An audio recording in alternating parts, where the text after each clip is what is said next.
Hello, my friends, and welcome back to Beyond All Reason top level matches. Today, we're going to be covering one, well, on a map that I either haven't seen because it's brand new or because I just haven't gotten around to covering a game on it. But it's going to be called Scylla and Charybdis. It's fine.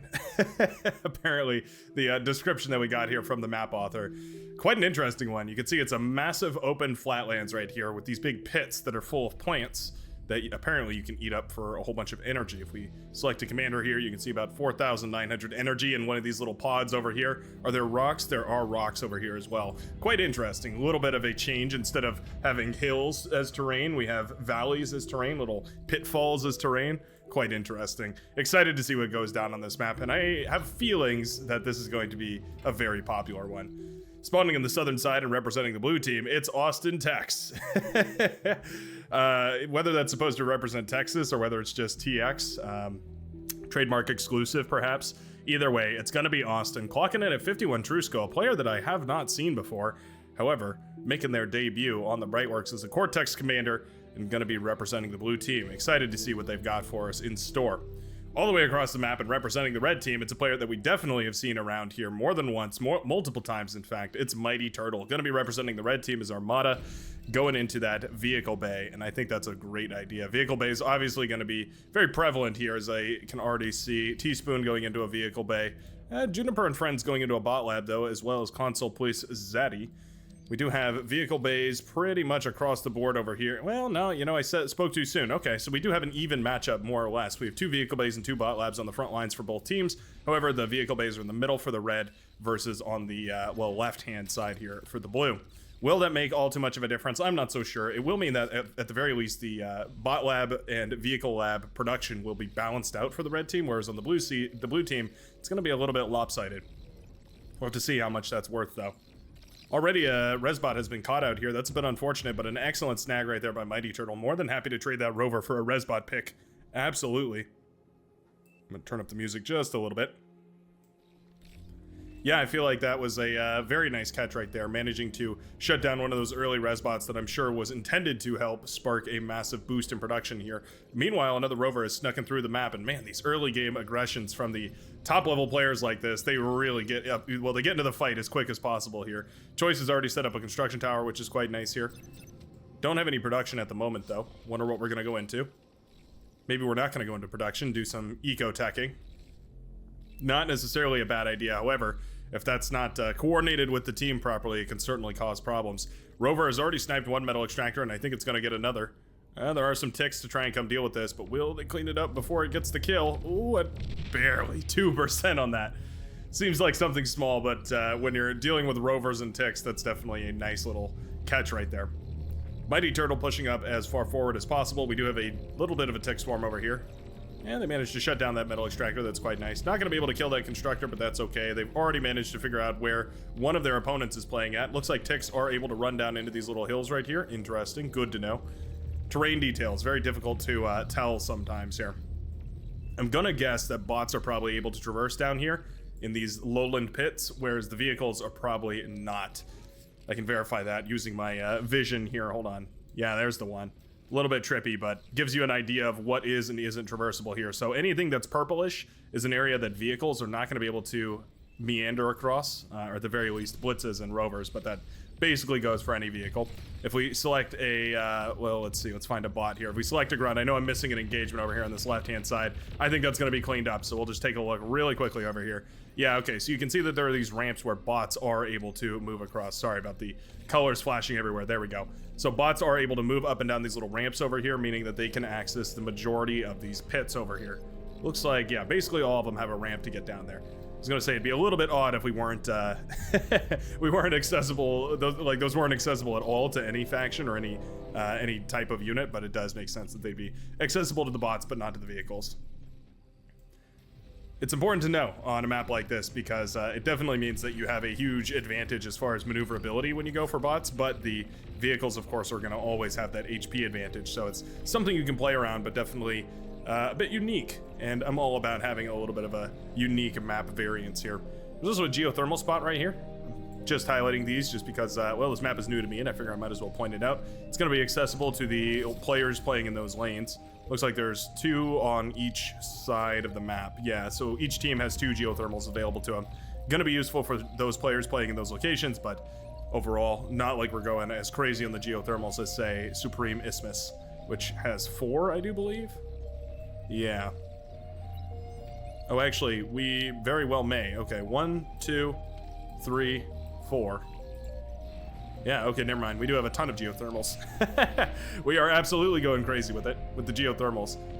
In that case, we need to jump on top of those because that is a huge amount of metal going into or a huge amount of energy, pardon me, going into whosoever manages to capture those geothermals and get them online. It's very, very energy expensive in the early game, and so it's one of those reasons why those res bots make a whole lot of sense, because they can eat up all these ferns and whatnot and produce a whole lot of energy to, well, get your economy into a better situation. Over in the back line here, we did have a commander sacrifice to go up into a T2 lab already for Nizah. Don't think that's a bad idea. Nizah is definitely in a attacker's position. We have 2 players in front here, pumping out units out of those vehicle bays and going to be keeping the front line extremely healthy. Consul plus Zaddy. Oh, okay. We've got a little bit of a transport over here. This is an all-in right now for Abracadabra. With no units to his name, Abracadabra definitely is pulling every stop out now. Starting to produce units, but yeah, the commander is sent in. Oh, there's no anti-air. There's no anti-air, and Abracadabra does manage to get to the back and D-gun down the laboratory. That's going to mean that there's no way for anything to come out here to deal with this commander. Transport is lifted up here. It's going to get on out of there. The commander is now surrounded.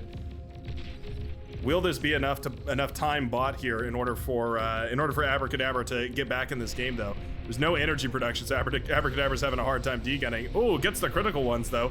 Shuts down the entire army here for Consul plus Zaddy, and there's nothing to do to help all this. Yeah, we are completely shut down right now. Oh, transport getting dangerously low. Oh, it will be shot down right there, meaning this commander is just on his best walking shoes. Shoots down that Wolverine, though. Uh-oh, commander's getting dangerously close right now. I do believe these grunts are going to be enough to shut this down, but that commander got dangerously close to that T2 lab right there. That could have been a nightmare. So the question is, did that commander do enough damage right there? We shot down the lab. We basically killed all of the eco over here, meaning that Consul plus Zaddy is in a crucial or critical way as far as army goes. Not to mention all of their units were used to clean that up.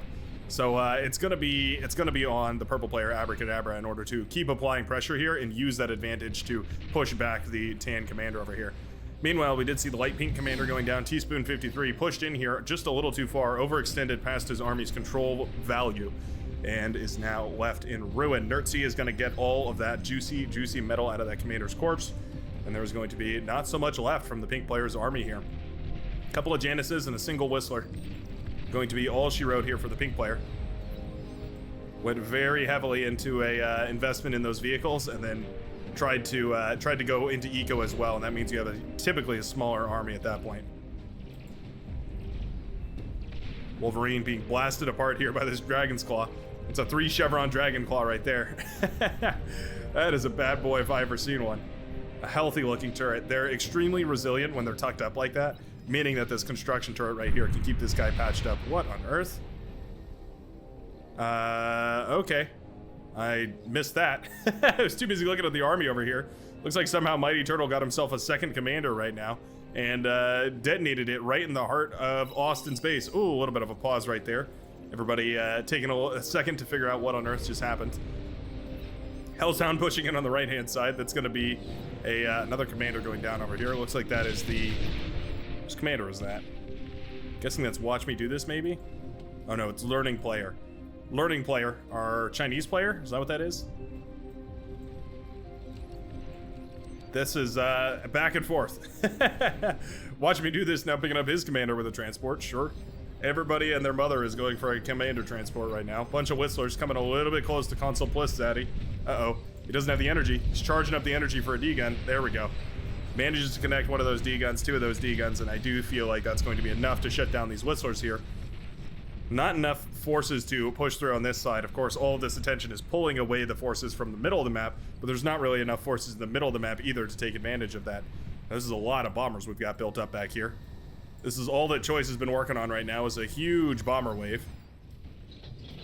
I think he was trying to self-destruct the commander right in time to take out those bombers. That would be an insane play, managing to do that, but not going to happen, unfortunately. The bombers are now headed directly into the base of the red player. This is a killer bombing run right now. There goes all of the wind production right there. Advanced solar panels stay standing. The bombers are now headed directly into the orange player's base. There is a light anti-air tower, so it'll shoot these bombers down eventually, but eventually might just be too late. Yep, they're going around strafing across whatever base they can over here. Not the most beautiful connections, but certainly better than nothing. And those bombers do manage to come back around for a second pass. I think that's going to be critical damage here for the red team. We can now see the blue team pulling in the red team pulling in 3,000 energy per second. And that number is quickly dropping as energy sources are depleting here as the bombers come across the face of them. Just targeting the Geo. It's definitely the right target here. Do we have enough? Oh, just barely not enough. Those bombers need one more pass on that advanced Geo. 2 of them go down, another one goes down. Oh, are we gonna have enough? Just barely not enough to kill that advanced Geo right there. Oh, if they just targeted a little sooner, it would have been perfect, but unfortunately, the right-hand side has already collapsed, and that bombing run was not able to make quick enough work of the red team's eco. And at this point, there's not a lot you can do to stop this incursion on the right-hand side of the map. Forward vehicle bay was set up here for Austin, but it is no help when all of the enemy units are in your backline. Tanks, Janices, and Whistlers. It's a hell of a composition, gives you plenty of range, has anti-air, gives you high damage output right here, so you can burst down any early T3 units or T2 units that might come out. Very powerful composition, not to mention sniping commanders as well. Or medium tanks, or basically anything. It's one of the beauties of compositions, right? You can start to deal with many more issues all at once. We're diving these units on medium tanks. This isn't exactly where I'd prefer to see them. However, there might just be enough stuff here to deal with all of it. Shuriken are pulled to deal with this, but I don't think there's enough Shuriken. I think there's just too much stuff here for the yellow player. He's going to pull back right now. Probably a good strategic decision. We do have T2 out over on the left-hand side as well. Despite the bombing, the advanced Geo staying up means that T2 lab can continue production. 1,250 energy. Yeah, coming out of that advanced geothermal. Extremely metal efficient energy producer right there. Very, very good for what it costs to get that energy up. There's a T2 lab right here, and Hellshound does have the res bots to eat it up. Yeah, oh, he's gonna res it. Interesting. Gonna go for the res, but they do get blasted apart by this lightning tank. That's quite nice. Otherwise, that could have been a bit of an issue. Gonna decide to eat it up and cut the difference. Yeah, that's a W2F moment for sure. Austin realizes there's essentially no right-hand side to his team's forces here.